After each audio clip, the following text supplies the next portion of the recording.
Last class में इस question का आंसर मैंने आपको लिखने के लिए दिया। सभी लोग एक बात मैं कहना चाहूंगा कि समय से अपना आंसर लिखकर टेलीग्राम चैनल पर भेज दिया करें कि मैं उसको समय से चेक करके और उसका रिव्यू दे सकूं। आप डिले करते हो तो क्लास थोड़ी डिले हो जाती। तो लास्ट क्लास में मैंने एयर मासेस पर आपको क्वेश्चन दिया था और अब हम उसकी फॉर्मेटिंग करेंगे, उस पर पूरा डिस्कशन कर लेंगे। देखो, एक तरह से ये आपका रिवीजन भी हो रहा है, पूरा का पूरा उस टॉपिक का रिवाइज हो जाएगा आपका और उससे आपकी बेहतर समझ बनेगी इस टॉपिक को लेकर। तो देखो आगे बढ़ते हैं। देखो क्वेश्चन क्या था हमारा कि वायु राशि क्या है। ये बात था कि इसकी प्रमुख विशेषताओं का उल्लेख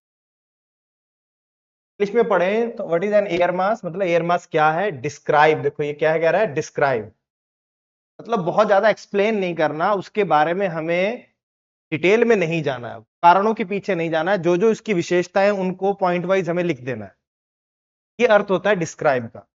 अगर एक्सप्लेन होता तो हमें उसके पीछे जाना पड़ता, उसके कारणों को पूरी तरह से समझाना पड़ता। तो नॉर्मल है, एक तरह से फैक्चुअल कह लें कि जो आप किसकी विशेषताएं आप उसके बारे में बताते जाएं और एग्जाम्पल देते जाएं। और ये था 200 वर्ड्स या 12 मार्क्स का। शायद ये 200 वर्ड्स का नहीं था, ये 125 वाला था। 125 वर्ड्स में लिखा था और ये 8 मार्क्स का था। प्रिंट हो गया। देखो इसको लिखना कितने पेजेस में है, 2 पेजेस में आपको लिखना है। सबसे मुश्किल काम होता है कम जगह में ज्यादा चीजों को लिख देना, और यही सबसे बड़ी चुनौती होती है। 3 पेजेस में तो आराम से आप पूरा कंटेंट डाल सकते हो, लेकिन 2 पेज में उसको समराइज करके लाना वो मुश्किल होता है, चैलेंजिंग होता है कि क्या लिखें क्या छोड़ दें। तो हम शुरू करते हैं। देखो इस क्वेश्चन के बारे में फॉर्मेटिंग करना। देखो सबसे पहले क्या, एयर मास है, एक टेक्निकल टर्म है। ऐसा तो है नहीं कि बाढ़ की तरह कोई सामान्य बात है या सूखे की तरह कोई सामान्य टर्म है।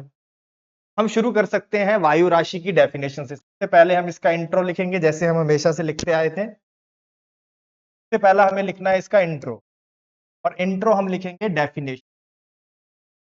परिभाषा लिख देंगे कि एयर मास की परिभाषा क्या है। तो एयर मास की परिभाषा हम लिख सकते हैं कि यह वायु का एक विस्तृत पुंज है,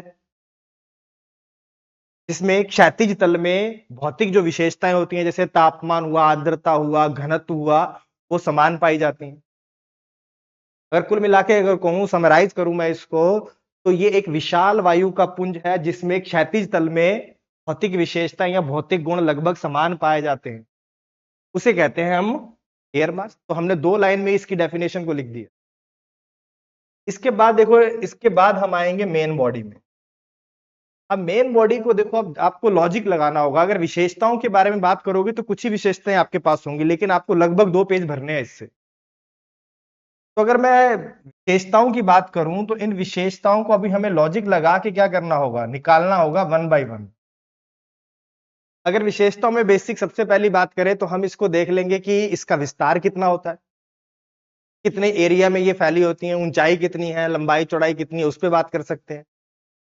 इसके बाद आपने इसके पढ़ा होगा कि इसकी उत्पत्ति कैसे होती है, उसकी उत्पत्ति की शर्तें हैं, तो उनको भी हम विशेषताओं में लिख सकते हैं। ये भी तो वायु राशि की एक विशेषता है कि इनकी उत्पत्ति हर जगह नहीं होती है, इनकी उत्पत्ति के लिए कुछ खास दशाएं चाहिए, तो वो भी इसकी विशेषताएं हो जाएंगी। तो सबसे पहला तो हम क्या लिख सकते हैं कि इसका विस्तार कहां तक होता है, इसको इसके अंदर डाल सकते हैं। फिर हम इसके अंदर डाल सकते हैं कि इसका की शर्तें क्या है। शर्तें इसकी 2 होती हैं मेनली, अभी डिस्कस करेंगे कौन सी। कि समांगी धरातल होना चाहिए, वहां पर एंटी साइक्लोनिक कंडीशन होनी चाहिए, स्टेबिलिटी की कंडीशन, उसको देखेंगे अभी। इसके बाद देखो, अगर कोई एयर मास है तो इनका मेन रोल क्या होता है। वायु राशियां जब प्रवाहित होती हैं तो ये तापमान का और आर्द्रता का वितरण करती हैं। तो अर्थात ये किसी जगह पर जाएंगी तो वहां की मौसमी दशाओं को प्रभावित करेंगी। तो हम लिख सकते हैं कि उसकी मौसमी दशाएं कौन कौन सी होती हैं, कैसी कैसी मौसमी दशाओं को ये प्रभावित करती हैं। तो आगे हम लिख सकते हैं कि ये तापमान को कैसे प्रभावित करेंगी, ये वर्षा को कैसे प्रभावित करेंगी। और अगर स्रोत क्षेत्रों में इनका निर्माण होता है, जिन स्रोत क्षेत्रों में, सोर्स रीजन में इसका निर्माण होगा, तो वहां से ये बाहर की ओर भी तो चलेंगी। अगर बाहर की ओर चलेंगी तो कौन है इनको जो बाहर लेके जाएगा, तो इनका तो माइग्रेशन कह दे या यूं कह दे, इनका प्रवसन कैसे होता है वो देखेंगे कि एक जगह से दूसरी जगह पे कैसे जाती है। और फिर देखो, जब वायु राशियां हैं तो ये अलग अलग प्रकार की होती है, ये आपस में इंटरेक्शन करेंगी। तो इंटरेक्शन करेंगी तो उससे क्या होगा, तो इंटरेक्शन करती है तो उससे वाताग्र भी निर्माण होता है और चक्रवातों का भी निर्माण होता है। ये भी इसकी एक विशेषताओं में लिखेंगे। अगर ये तापमान और आर्द्रता का इस तरह से वितरण करती हैं तो ये अक्षांशीय तापीय संतुलन भी करती हैं। जितने भी तरह के परिसंचरण होते हैं उनका एक ही उद्देश्य होता है कि जो हीट इम्बैलेंस है अक्षांशों में उसको वो क्या करे, बैलेंस में ले आए। ये हम इसमें लिख सकते हैं। इसके बाद आप एक और टॉपिक इसी में पढ़ते हो कि जब एयर मासेज एक स्थान से दूसरे स्थान पर जाती हैं तो वहां की मौसमी दशाओं को तो ये प्रभावित करेंगी, लेकिन ये खुद भी तो प्रभावित होती हैं। इनमें भी रूपांतरण हो जाता है जिसे हम कहते हैं मॉडिफिकेशन, तो वो भी लिख सकते हैं। ये भी इनकी विशेषता है। स्रोत क्षेत्रों से जब ये बाहर जाती हैं तो इनकी विशेषताओं में भी परिवर्तन हो जाता है जिसे हम मॉडिफिकेशन कहते हैं, रूपांतरण कहते हैं, जो कि दो तरह का होता है, एक थर्मोडायनेमिक और दूसरा मैकेनिकल। वो हम लिख सकते हैं इसके अंदर। इसके अलावा और भी इसकी विशेषताएं होती हैं कि जो इससे संबंधित मौसमी दशाएं होती हैं उनकी क्या कंडीशन है, कि इसमें आर्द्रता की मात्रा कितनी है, इसमें जो ऊर्ध्वाधर तापमान वितरण है वो कैसा है। देखो लॉजिक लगा रहे हैं ना हम। देखो जो जो हमने पढ़ा था एयर मास के टॉपिक में, यही तो पढ़ते हैं हम। उत्पत्ति की शर्तें क्या है ये पढ़ते हैं, फिर हम ये पढ़ते हैं कि किस तरह से ये मौसम को प्रभावित करते हैं। तो मौसम में मेनली हम किसको लेंगे, तापमान और वर्षा के वितरण को ले लेंगे। फिर हम ये भी पढ़ते हैं कि जब ये सोर्स रीजन से बाहर जाती हैं तो वहां पर इनमें मॉडिफिकेशन हो जाता है, दो तरह का मॉडिफिकेशन पढ़ते हैं, तो वो भी हम इसमें लिख सकते हैं। और ये हम पिछले लास्ट क्लास में जब शीतोष्ण कटिबंधीय चक्रवात पढ़ा था तब भी हमने पढ़ा था कि दो विपरीत स्वभाव वाली जब वायु राशियां मिलती हैं तो वाताग्रों का निर्माण होता है, उनके सारे शीतोष्ण कटिबंधीय चक्रवातों का निर्माण होता है। और ध्रुवीय पूर्वा को और हम इनको जो वेस्टर्ली थे इनको भी हम एक तरह से एयर मासेज ही कह रहे थे, तो एक तरह से एयर मासेज इनके साथ प्रवाहित होती हैं, ये भी हम इसके अंदर लिख सकते हैं। तो जो आपने पढ़ा होता है उन्हीं टॉपिक को आपको लिंक करके लिखना होता है इस तरह के क्वेश्चन, क्योंकि इसमें कम से कम आपको 8 10 12 पॉइंट तो आपको चाहिए होंगे 2 पेज भरने के लिए, और प्लस आपको डायग्राम बनाने होंगे। अभी हम बनाएंगे डायग्राम्स भी। तो ये आपको पूरा का पूरा ध्यान में रखना, और फिर लास्ट में हम क्या लाएंगे, कंक्लूजन। लास्ट में लिख देंगे कि इस प्रकार ये क्षेत्रीय और वैश्विक जलवायु दशाओं को या जलवायु घटनाओं को प्रभावित करती हैं और तापमान और आर्द्रता के वितरण में सहायता करती हैं। इनकी बेहतर समझ मौसम के पूर्वानुमान के लिए आवश्यक है। आप तभी मौसम का बेहतर पूर्वानुमान कर पाओगे जब आपको एयर मासेस के बारे में पता होगा। ठंडी एयर मास आएगी तो आने वाले दिनों में अगर कोई आ रही है तो उससे पता रहेगा कि अब टेम्परेचर कम होने वाला है, शीतलहर की कंडीशन होने वाली है।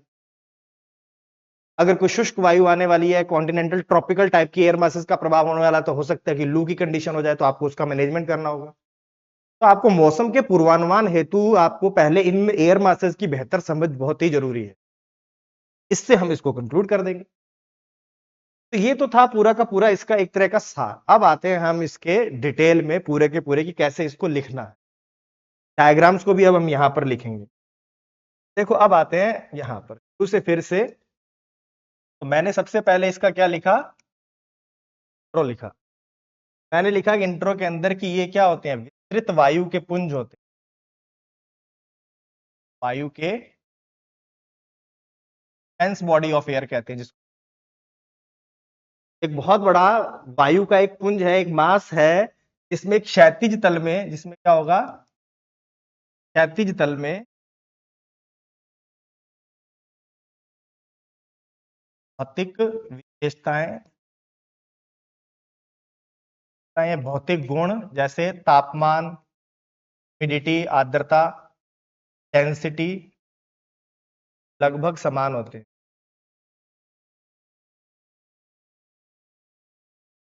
ये इसकी डेफिनेशन हो जाएगी 2 लाइन में। हम अगर और आगे लिखना है तो ये भी लिख सकते हैं। ये एयर मासेस तापमान और आर्द्रता के वैश्विक वितरण में सहायक होती हैं।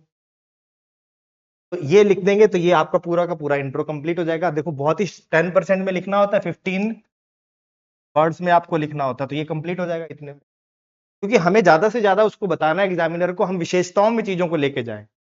अदरवाइज विशेषताओं में आपको कम चीजें नजर आएंगी। तो इसके बाद अगर हम मेन बॉडी में जाएंगे तो इसकी विशेषताओं को लिखना शुरू करें। सबसे पहले अगर हम बात करेंगे इसके विस्तार की, ये हजारों किलोमीटर में फैली होती है। हजारों किलोमीटर में इनका विस्तार होता है। क्षैतिज क्षैतिज तल में हजारों किलोमीटर में विस्तृत, लगभग 1600 किलोमीटर एवरेज माना जाता है। अगर क्षैतिज रूप से देखोगे तो इतने बड़े एरिया को ये कवर करती हैं। लेकिन ऊर्ध्वाधर रूप से अगर देखोगे, ऊर्ध्वाधर जो इनका विस्तार है, ऊर्ध्वाधर विस्तार, वर्टिकल जो इनका डिस्ट्रीब्यूशन है, वो क्षोभ सीमा तक होता है। अर्थात 13-14 किलोमीटर की ऊंचाई तक होता है और हजारों किलोमीटर इस धरातल पर यूं फैली होती है। ये होता है इनका विस्तार। तो ये इनकी पहली विशेषता हो जाएगी। अच्छा, अब दूसरी विशेषता की बात करूं तो दूसरी विशेषता में मैं अब शर्तों को इंक्लूड कर लूंगा। इनकी शर्तें क्या है? तो पहली शर्त है कि देखो, इसको लिखने का तरीका क्या है कि विशेषताएं लिख रहे हैं ना, तो इसको हम बदल देंगे शर्तों को। लिखेंगे कि वायु राशियों की उत्पत्ति उन क्षेत्रों में होती है जो समांगी होते हैं। ये उसकी विशेषता होगी कि हर जगह इनका निर्माण नहीं होता, ये उन क्षेत्रों में निर्माण होती हैं जो होमोजीनियस सरफेस होती है। अर्थात पहली कंडीशन है इसकी समांगी धरातल।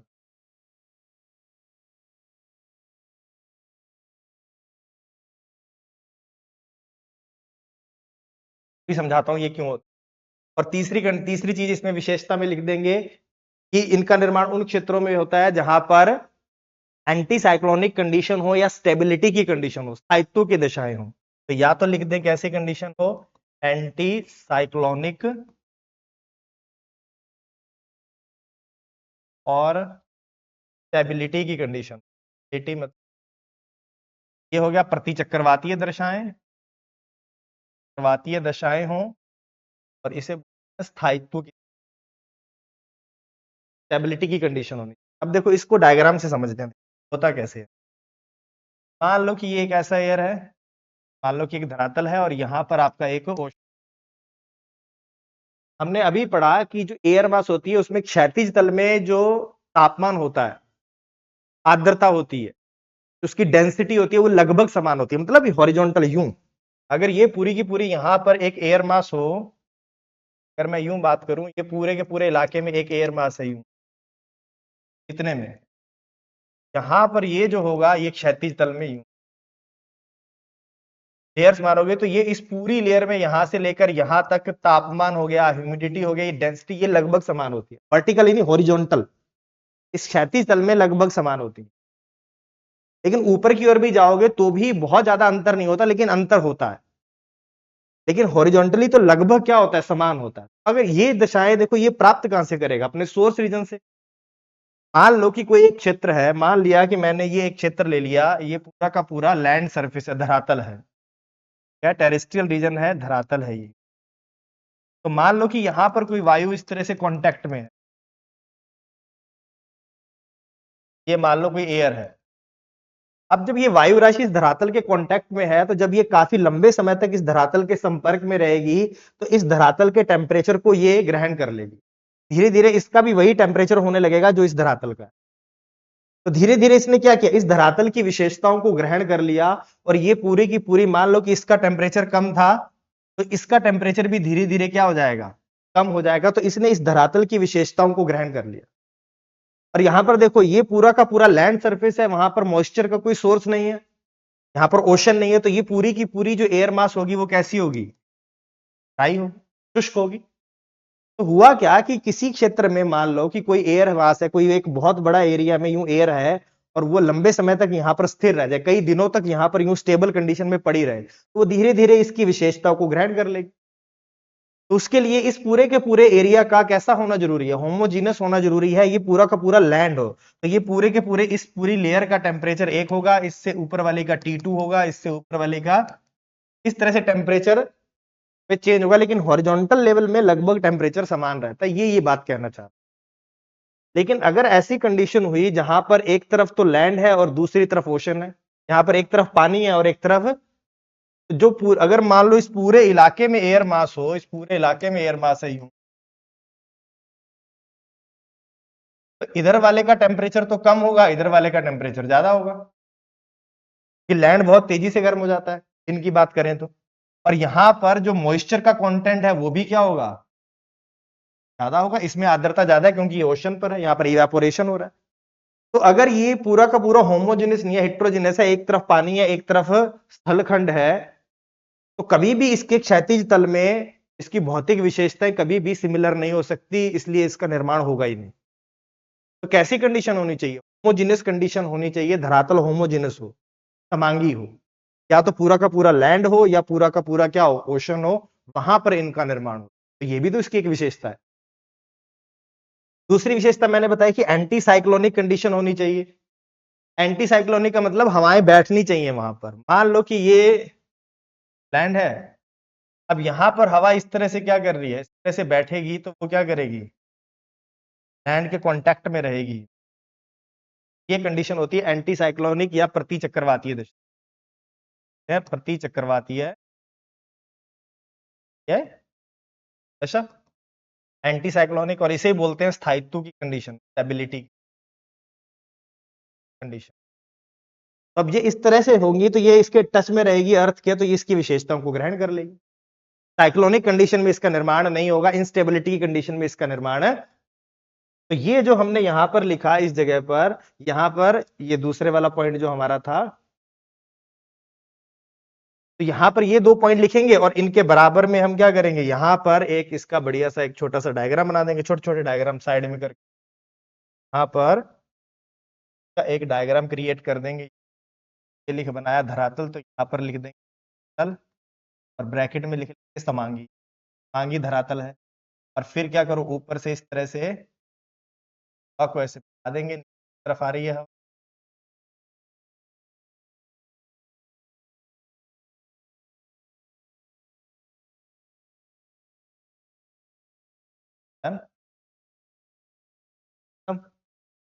और यहां पर लिख देंगे, ऊपर की तरफ लिखना है तो लिखना सोर्स क्षेत्र, उत्पत्ति क्षेत्र की,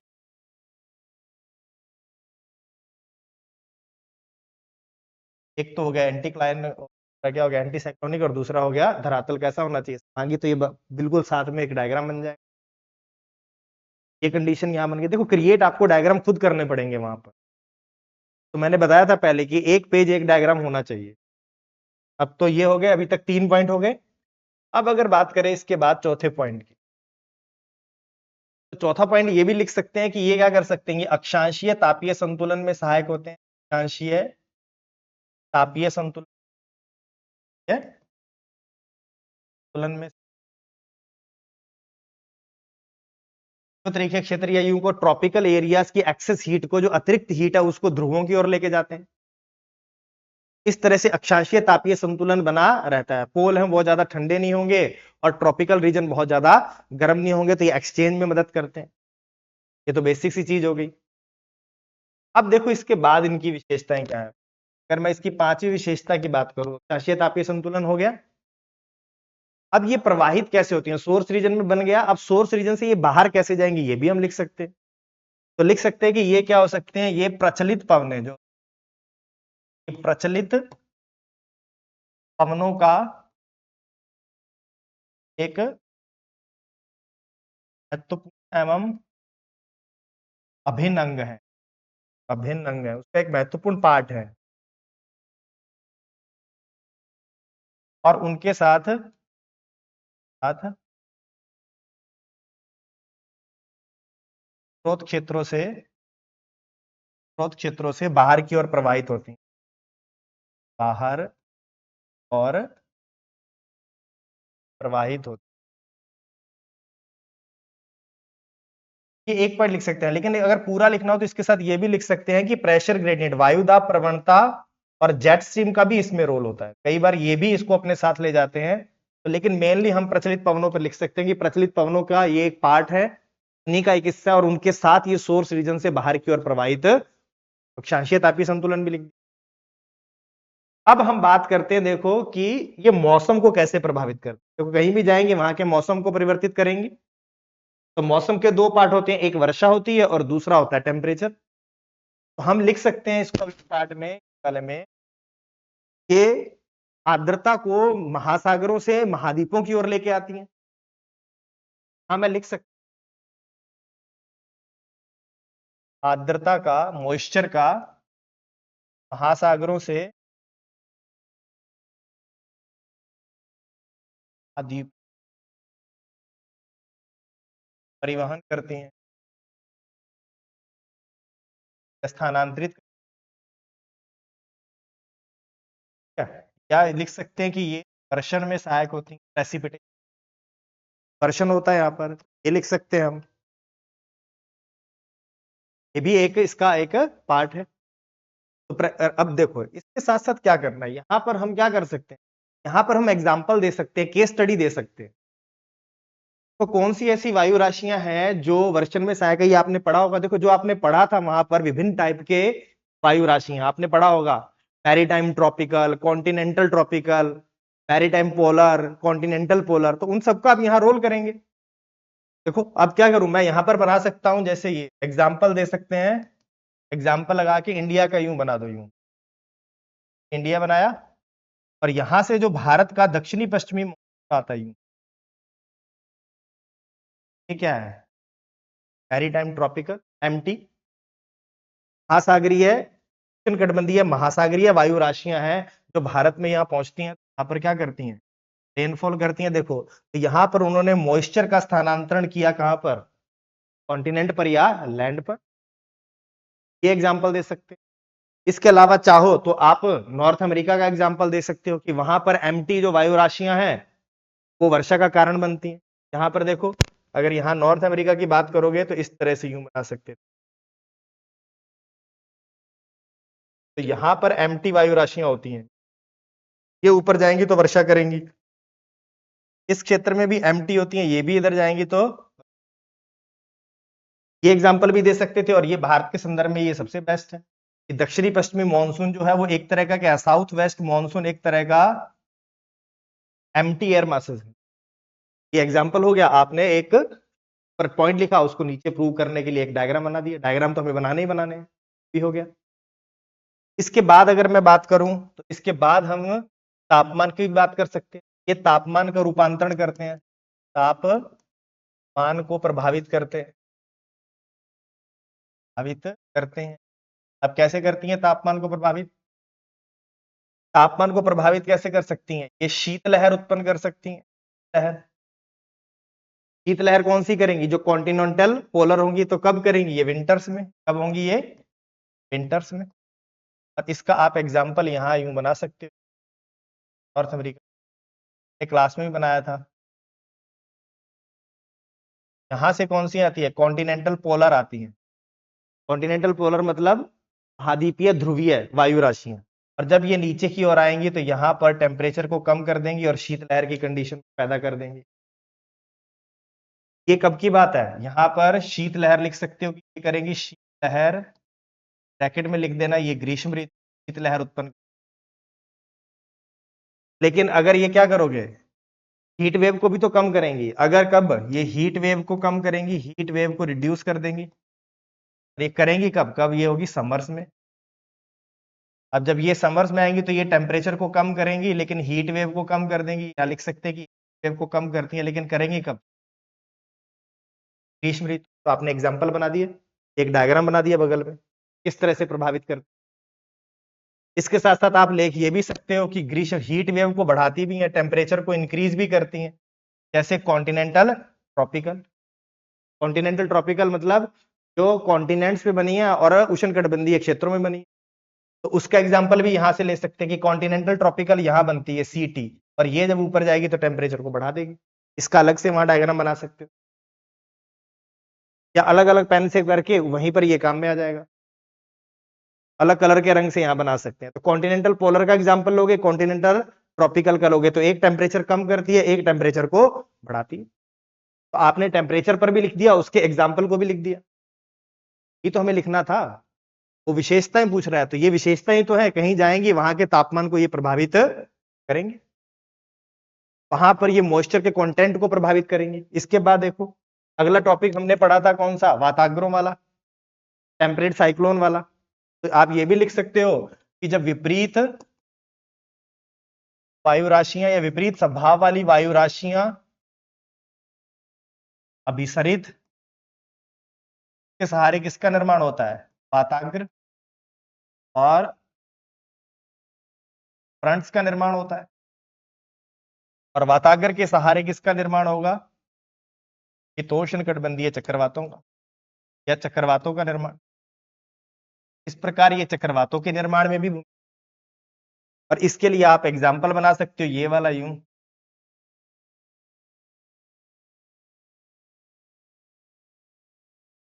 यहाँ पर आप इसको एयर, इधर से आएंगी वार्म एयर,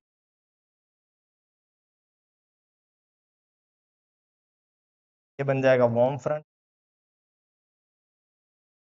एयर मास आते तो इस तरह से यहाँ पर वाताग्रोह का निर्माण होता है और इन्हीं के सहारे शीतोष्ण कटिबंधीय पर्वतों का, इसमें भी इनकी महत्वपूर्ण भूमिका रहती है, ये आप लिख सकते हो। इसके बाद आप ये भी लिख सकते हो कि इनकी जो मौसमी दशाएं हैं वो डिपेंड किस पर करती हैं। देखो ये भी एक बहुत जरूरी चीज है जो आपको आनी चाहिए। देखो वायु राशियों से संबंधित जो मौसम है, संबंधित मौसम जो है वो दो कारकों पर निर्भर, कारकों पर निर्भर, किसी भी जगह पर अगर कोई एयर मास पहुंचती है तो वहां पर वो एयर मास वहां के वेदर को किस तरह से प्रभावित करेगी उसके दो फैक्टर डिसाइड करेंगे। पहला तो वायु राशि में तापमान का ऊर्ध्वाधर वितरण, तापमान का ऊर्ध्वाधर वितरण, अर्थात ऊंचाई के साथ तापमान में कमी हो रही है या बढ़ोतरी हो रही है। अगर ऊंचाई के साथ तापमान में कमी हो रही है तो इससे डिसाइड होगा कि ये स्टेबिलिटी की कंडीशन है या स्टेबिलिटी, ये डिसाइड करेगा। अगर इनस्टेबिलिटी की कंडीशन होगी वहां पर तो वहां पर कन्वेक्शन होगा, कन्वेक्शन होगा तो रेनफॉल की संभावना बढ़ेगी। कन्वेक्शन होने के लिए इनस्टेबिलिटी की कंडीशन जरूरी है, हवाओं के ऊपर उठने के लिए इनस्टेबिलिटी की कंडीशन होनी।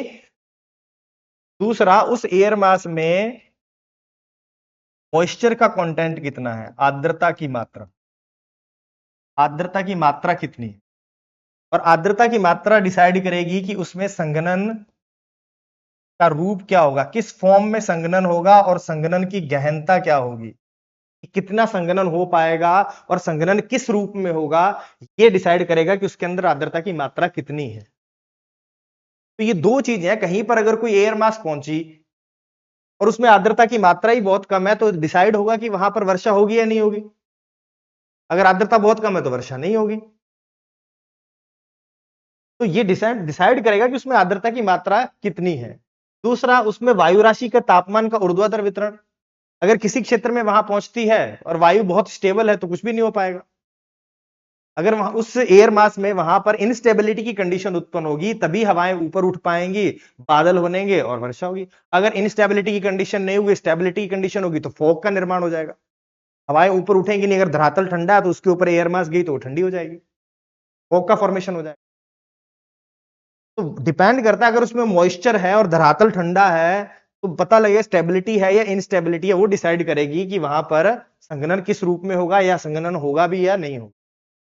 तो ये पूरा का पूरा आपको ध्यान में रखना है कि दो कारकों पर निर्भर करता है। इसको हमने क्लास में डिटेल में देखा था तो वहां से देख लेना, ठीक है। इसके बाद देखो कौन सा आता है, ये कारण तो आपको पता लगे। इसके बाद लिखना है कि स्रोत, यूं लिख सकते हैं, नए क्षेत्रों में पहुंचने पर वायु राशियों भौतिक विशेषताओं में परिवर्तन होता है। तो लिख सकते हो कि नए क्षेत्रों पर पहुंचने पर वायु राशियों में भी परिवर्तन होता है या वायु राशियों की भौतिक विशेषताओं में भी परिवर्तन। देखो होता क्या है कि देखो अभी मैंने क्या बताया कि जब यहाँ ये कहीं पहुंचेंगी तो वहां के मौसम को प्रभावित करेंगी लेकिन खुद भी वहां से प्रभावित होती, इनकी विशेषताओं में भी परिवर्तन आ जाता है। तो इनमें भी मॉडिफिकेशन होता है और ये कितने प्रकार का होता है, दो प्रकार का होता है, टू टाइप्स का होता है। एक तो हमने पढ़ा था थर्मोडायनेमिक, उष्मागतिक रूपांतरण, गतिक या इसको बोलते हैं तापीय रूपांतरण, तापीय। और दूसरा होता है यांत्रिक रूपांतरण, तो मैकेनिकल या गतिकीय रूपांतरण भी कह देते हैं, गतिकीय या यांत्रिकीय रूपांतरण। अब ये क्या होता है देखो, मान लो कि कोई एयर मास है, कोई वायु राशि है, किसी क्षेत्र में गई और मान लो कि वो पहले ठंडी थी, लेकिन वहां पर जब पहुंचेगी तो वहां का अगर धरातल गर्म है, यहां पर देखो, अगर अगर मान लो कि वायु राशि यहां पहुंची और उसका टेम्परेचर कम था, लेकिन यहाँ का धरातल का टेम्परेचर ज्यादा था, जब वो यहां पहुंचेगी तो ये धरातल जो नीचे गर्म है वो इसको धीरे धीरे गर्म कर देगा। जब गर्म कर देगा तो ये वायु राशि धीरे धीरे अपनी विशेषताओं को खो देगी और यहाँ की विशेषताओं को ग्रहण करने लग जाएगी, वो भी गर्म होने लगेगी। तो आई तो यहां पर ठंडे के रूप में थी, लेकिन धीरे धीरे धरातल ने उसको गर्म कर दिया, उन दोनों के बीच ऊष्मा का आदान प्रदान हुआ, तो उसकी जो विशेषताएं थी वायु राशि की वो भी चेंज हो गई। तो वो हुआ क्या, आपस में ऊष्मा के स्थानांतरण की वजह से हुआ, इसीलिए इसको बोलते हैं तापीय रूपांतरण या ऊष्मा गतिकीय रूपांतरण। और दूसरा होता है गतिकीय रूपांतरण। अगर किसी साइक्लोनिक सिस्टम का पार्ट बन जाए या किसी एंटी साइक्लोनिक सिस्टम का पार्ट बन जाए, सबसिडेंस हो जाए, तब उस तरह के जो रूपांतरण है उसको बोलते हैं गतिकीय या यांत्रिकीय। भी हमने क्लास में डायग्राम बना के डिटेल से समझा, तो ये बात हम कर सकते हैं। तो हमने देखो यहां पर डायग्राम बना दिए इतने सारे, यहां पर इसको अब ऐसे ही छोड़ देंगे, तो आगे चलते हैं। अब मुझे लगता है काफी जगह इसके बाद भर जाए। इसके बाद अभी एक चीज और भी लिख सकते हैं, वायु राशियों प्रकृति का निर्धारण धरातल के तापमान पर निर्भर करता है। ये कैसे होगा, अगर लिख दूं यहां पर इफ, अगर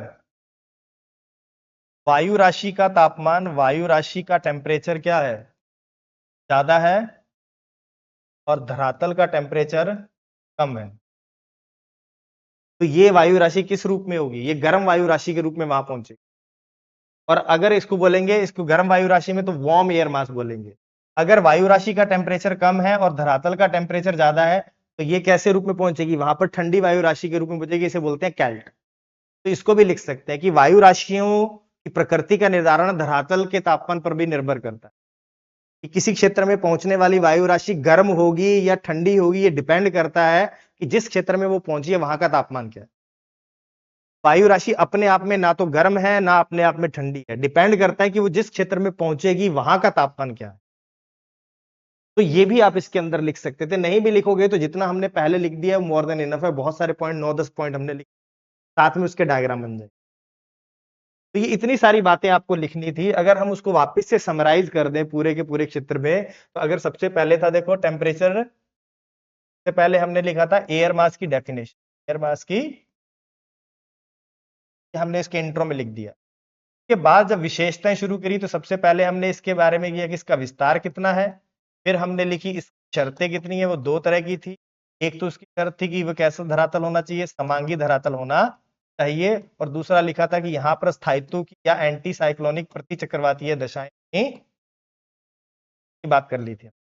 फिर हमने लिखा था कि ये क्या करते हैं, अक्षांशीय तापीय संतुलन में, अक्षांशीय तापीय संतुलन में सहायक होता है हमने।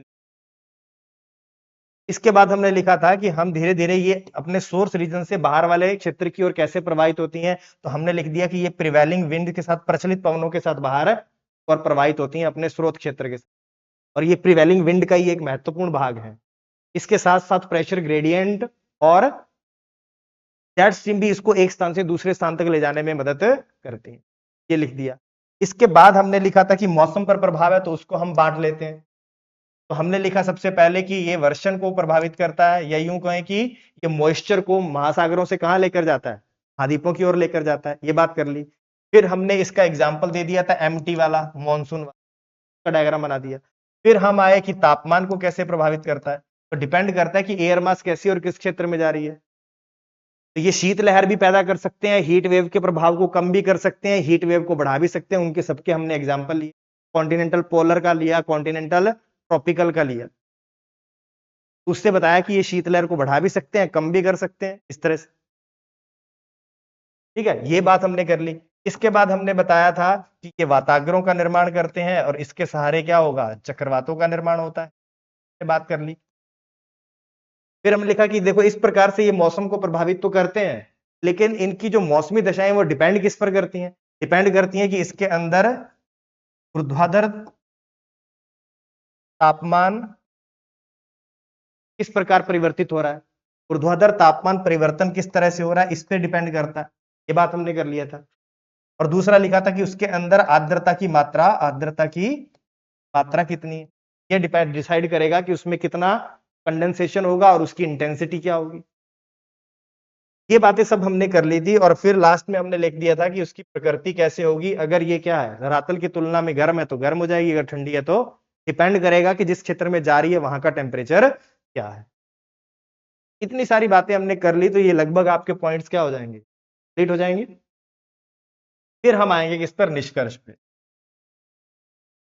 अगर निष्कर्ष की बात कर लूं, निष्कर्ष में क्या करेंगे, देखें फिर लिखेंगे कि इस प्रकार ये वैश्विक और क्षेत्रीय जलवायु परिघटनाओं को प्रभावित करती हैं। क्योंकि देखो ये क्या कर रही है, रीजनल लेवल पर और ग्लोबल लेवल पर जो मौसमी परिघटनाएं हैं, जो जलवायु परिघटनाएं हैं, उनको प्रभावित कर रही हैं। कभी साइक्लोन का निर्माण, वाताग्रों का निर्माण, शीतलहर, हीट वेव, ऊष्मा का स्थानांतरण, तो ये क्या कर रही है, ये जो आपकी प्लेनेटरी विंड्स है उनका पार्ट है ये।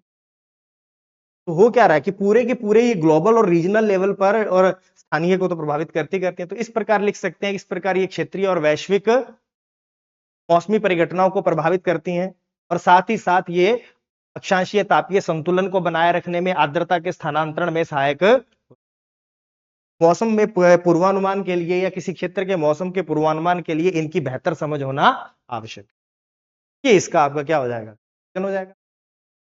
तो हम लिख सकते हैं सबसे पहला तो यहां पर अगर मैं बात करूं क्या करेगा, ये है वैश्विक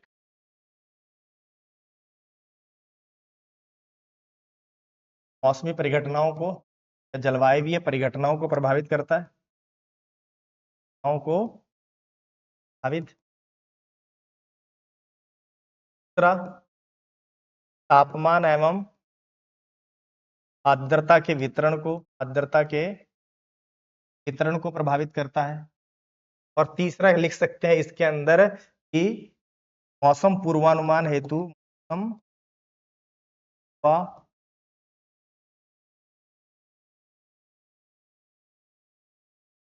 बेहतर समझ आवश्यक।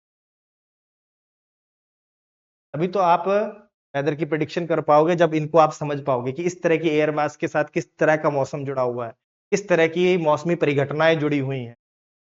ये जो एयर मास आएगी तो इससे वर्षा होगी या इससे हीट वेव आएगी या इससे कोल्ड वेव आएगी, तो मौसम का पूर्वानुमान लगेगा। इनकी अगर बेहतर समझ आप, इस तरह से ये पूरा का पूरा आपका क्या बन जाता, मॉडल आंसर पूरा का पूरा बन जाता। देखो चेक को, जितने भी मॉडल आंसर मिल रहे हैं उनके अंदर कंटेंट है ही नहीं पूरा। आप लिखकर भी आते हो तो उतना नंबर नहीं मिलता। उसका रीजन क्या है कि उसके सभी पहलुओं को कवर नहीं किया गया है।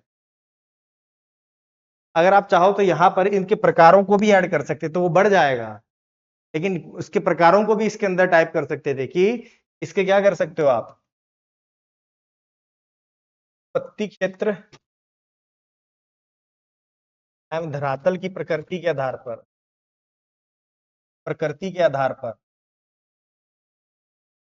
पर, इन्हें 4 भागों में बांटा जाता है। 4 भागों में, ये भी लिख सकते थे 4 भागों में बांटा जाता है।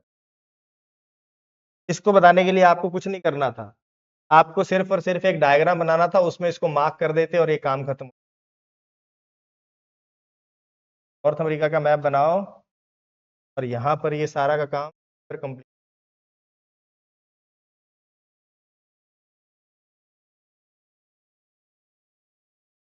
बात करूं, बस मुझे कुछ नहीं करना है, यहां से बना देनी है कॉन्टिनेंटल पोलर क्षेत्र में। यहाँ पर पूरे में क्या बनती है, पोलर बनती है जो नीचे की ओर आएंगी। यहाँ पर मैं बना सकता हूँ मैरीटाइम पोलर, क्षेत्र में जाएंगी। यहाँ पर मैं बना सकता हूँ इस क्षेत्र में, यहाँ पर ये हो जाएगा मैरीटाइम ट्रॉपिकल।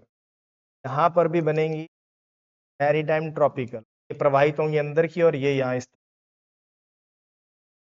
ठीक है। तो यही 4 तरह की क्या है, एयर मासेस। तो ये है क्या? उत्पत्ति क्षेत्र, जो स्रोत क्षेत्र है उसकी प्रकृति के आधार पर। उत्पत्ति क्षेत्र है कौन सा? सागरीय है, ये कहाँ है? दूसरा किन क्षेत्रों में पड़ता है? पोलर रीजन में है कि ट्रॉपिकल रीजन में? धरातल के स्वरूप के आधार पर कॉन्टिनेंटल और मैरीटाइम। दूसरा ट्रॉपिकल है या पोलर है। यहां पर इनके शॉर्ट में आप लिख सकते हो, सी का मतलब कॉन्टिनेंटल, एम का मतलब मैरीटाइम, का मतलब पोलर, टी का मतलब। इतना सा डायग्राम बनाओगे ये भी उसमें लिख, इसको इस प्रकार से विभाजित किया जाता है। तो आपको लिखना उसकी विशेषताएं बना के था, लिखना वही है जो आपने एयर मास वाले टॉपिक में पढ़ा था, लेकिन उसकी थोड़ी फॉर्मेटिंग क्या हो जाएगी, चेंज हो जाएगी। वही लिखना है कि मौसम पर क्या प्रभाव पड़ता है, वही लिखना है कि उसका विस्तार कैसे होता है, वही लिखना है कि वो स्रोत क्षेत्र से बाहर कैसे लिखती हैं, वही लिखना है कि इनमें मॉडिफिकेशन कैसे रहता है, वही लिखना है कि इनके टाइप कितने होते हैं, इनको ठंडी और गर्म किस प्रकार से घोषित किया जाता है। लिखना वही है लेकिन थोड़ा घुमा के लिख देना, डिमांड के हिसाब से लिखना है, निष्कर्ष लिखना है, इंट्रो लिखना है और बीच की मेन बॉडी को पूरा विस्तार देना है। और डायग्राम जरूर बनाने हैं, बिना डायग्राम के ये नहीं बने। क्या इस तरह का डायग्राम क्रिएट करना पड़े, लिखो नहीं, इस तरह का डायग्राम बना दो तो इससे भी हो जाएगा। इस तरह से आपको इस क्वेश्चन का आंसर लिखना था। मुझे लगता है काफी बड़ा हो गया होगा। मिलते हैं नेक्स्ट क्लास में। सॉरी, हाँ वो रह गया, क्वेश्चन देना था आपको जो नेक्स्ट क्लास का है। नेक्स्ट क्लास में ये क्वेश्चन आपको आंसर लिख के लाना है इसका। देखो क्वेश्चन क्या है, भारत में एल नीनो और दक्षिणी पश्चिमी मानसून के बीच के संबंधों की व्याख्या कीजिए। ये क्वेश्चन का आंसर आप मुझे लिख के भेजोगे टेलीग्राम पर, और टाइमली भेज दिया करो ताकि मैं उसको चेक करके उसका डिस्कशन कर पाऊं। ठीक है, तो सबसे पहले तो उसने पूछा भारत में एल नीनो और दक्षिणी पश्चिमी मानसून के बीच संबंधों की व्याख्या कीजिए और उसके कृषि पर प्रभाव बताइए। तो ये जो एग्रीकल्चर पर उसका इंपैक्ट पूछा, देखो यहां पर क्या लिखा है, डिस्कस करना है। चेक कर लेना कि कौन सा आता है, फर्स्ट कैटेगरी में है या सेकंड कैटेगरी में है। तो ये डिस्कस है, अब आप देखोगे इसको, मैं समझाऊंगा आगे। डिस्कस है, किसके बीच में रिलेशनशिप बताना है, एल नीनो और साउथ वेस्ट। और बाद में दूसरा सेक्शन कौन सा, इंपैक्ट ऑन एग्री। ये दो चीजें हैं जो आपको इसके अंदर बतानी है। और ये कितना है, ये 200 वर्ड्स का और 12 मार्क का क्वेश्चन है, 3 पेज आपके पास होंगे। इसका आंसर लिख के आप मुझे भेजेंगे, फिर मैं चेक करके आपको रिव्यू दे दूं और फिर हम इसका डिस्कशन नेक्स्ट क्लास में।